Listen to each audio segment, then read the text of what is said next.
NUMSA. And of course, we look at Eskom's load shedding, the impact that it has on society. We also look at the controversial e-tolling system. In other news today, EFF leader Julius Malema, along with top party leaders, have been suspended from Parliament without pay for 30 days, which is the maximum penalty. In other news now, KwaZulu-Natal Community Safety MEC, Mr. Willies Mchunu, has called on residents to report criminals. Now, this comes after 4 people were killed in a shooting at a hostel in KwaMashu, which is in the north of Durban. South African Police Services says more police will be deployed at the hostel. In sports news, Orlando Pirates suffered, unfortunately, a 2-0 defeat at the hands of Supersport United last night in a Telkom knockout clash. Pirates played their very first match without their slain goalkeeper, Senzo Meyiwa. Hundreds of mourners paid their last respects to former Springbok rugby player Tinus Linee.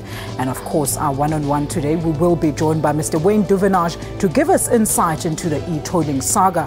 Today's call-in topic is the impact of Eskom's load shedding. How has load shedding affected you? Do share your views concerning this topic by calling us on the following numbers. It's +2711 714 6843, 714 6847 and 714 6857. You can also interact with us on our Twitter account. It's SA Media Monitor, and of course as well as on Facebook, it's Media Monitor, including our email address mediamonitor@sabc.co.za. A very good morning to you.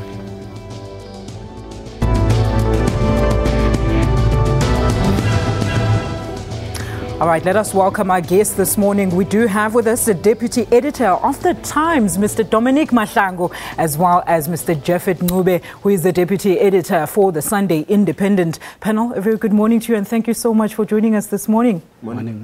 All right, now let's start with today's newspaper headlines with the Sunday Times. Taxman's rogue unit ran brothel. Now, panel, a very interesting story. It has come to light that some of the secret outfit was posing as guards for ANC heavyweights that spied on top cops and affected or acted for SARS bosses and friends. Ooh, let's start with you there. So what do you think about this?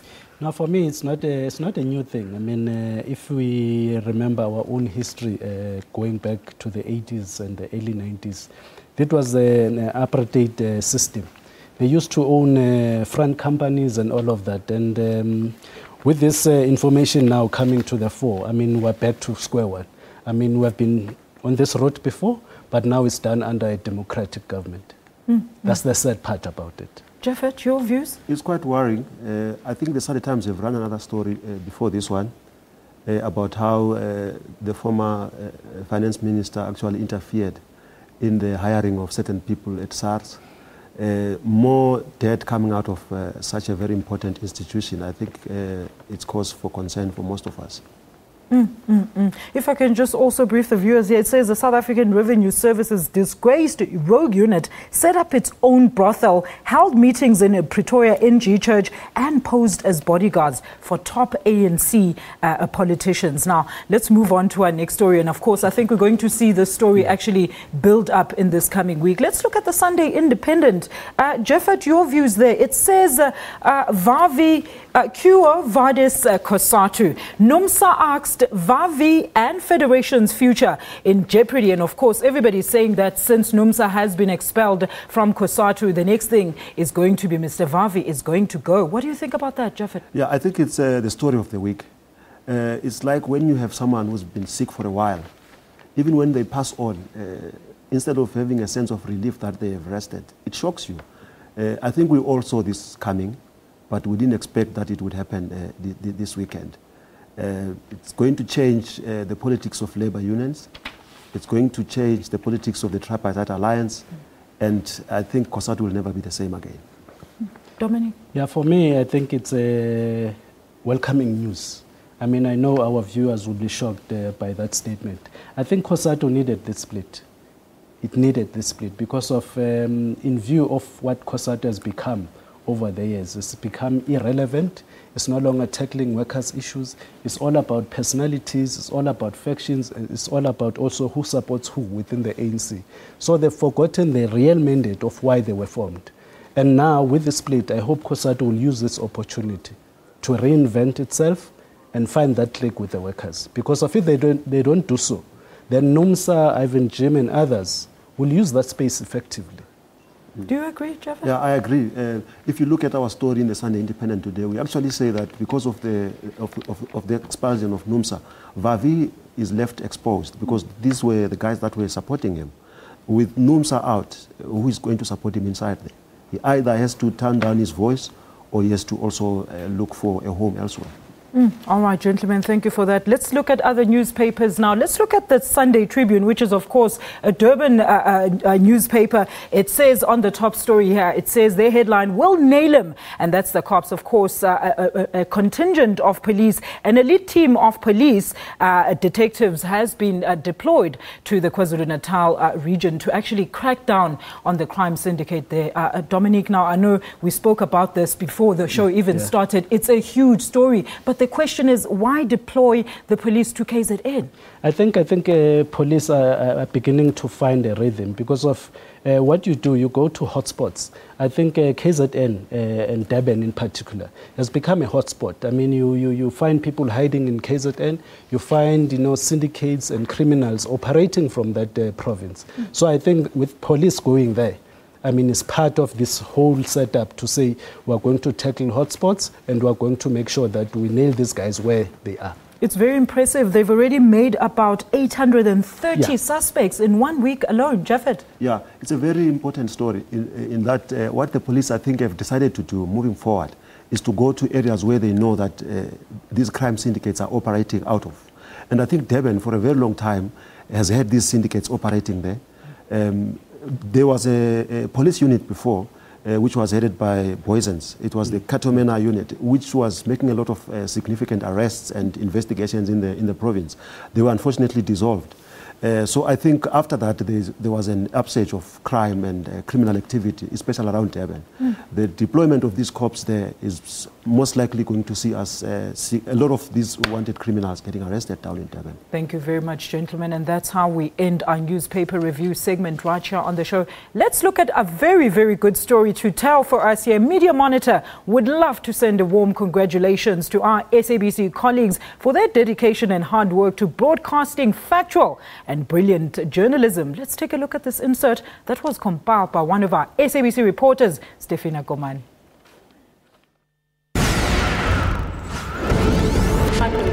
Recognition for top journalism. This cutting-edge feature landed SABC journalist Joe Tukwane the Legal Journalist of the Year award. Ukuthumela umuntu onganacala iminyaka ejele. Tukwane's guilty until proven innocent depicts a young man's struggle to enforce his constitutional rights. And more awards for the public broadcasters creme de la creme. 5 radio and television news journalists were recognized for their commitment to telling riveting news. These were the SABC winners at the Vodacom Journalist of the Year Awards.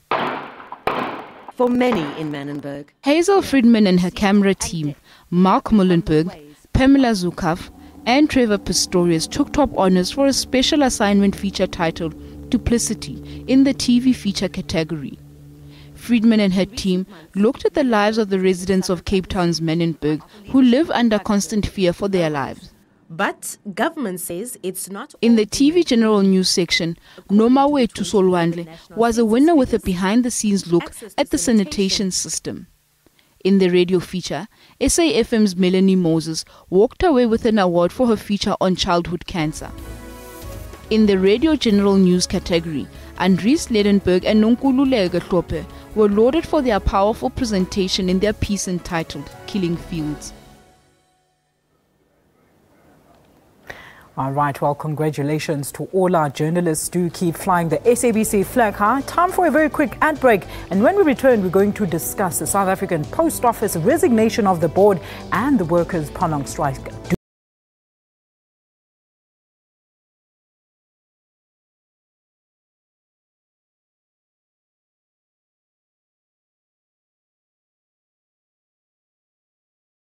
Do stay with us. This is Media Monitor.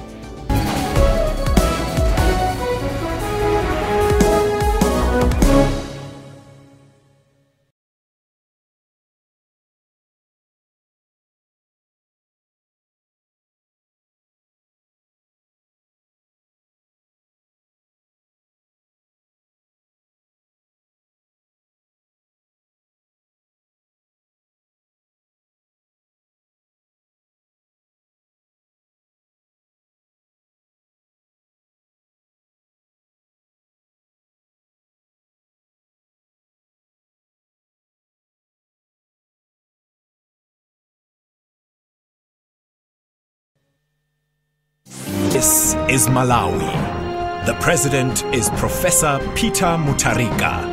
Malawi got independence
from the United Kingdom on Federation. Those affiliates of COSATU that were hell-bent in making sure that NUMSA is expelled, they were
was no amount of 1994, so much has happened in this country, and also in the labor sector. You know, the sand is shifting, so COSATU needs to reinvest.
himself now and again.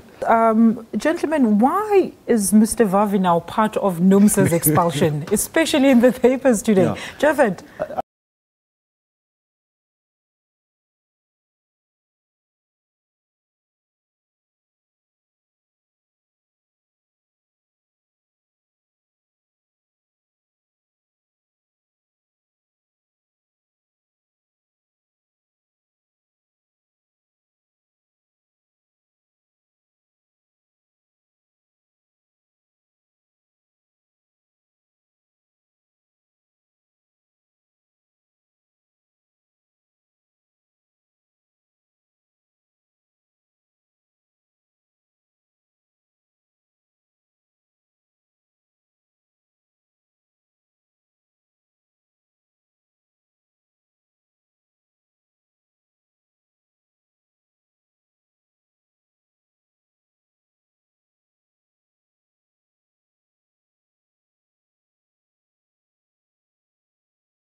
I think The